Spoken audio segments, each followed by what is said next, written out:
Достар, сәлем, Let's Cook KZ арнасына қош келдіңіздер. Бүгін сіздерге таңғы асқа өте тез және оңай дайындалатын өте дәмді бутерброд рецептін ұсынамын. Видеоны соңына дейін қарап, менімен бірге дайындаңыздар.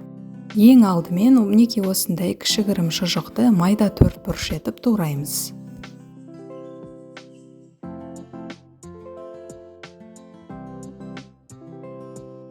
Туралған шұжықты ыдысқа саламыз. Одан кейін 30-40 грамм ірімшікті де дәл шұжықты турағандай етіп турап шығамыз. Барлығын ыдысқа саламыз. Келесі кезекте бір орташа қызанақты да видеода көрсетілгендей турап аламыз.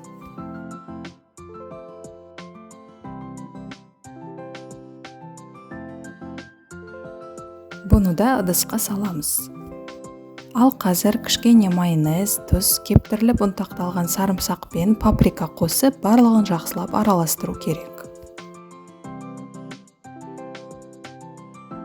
Енді батонды орташа бөліктерге кесеміз.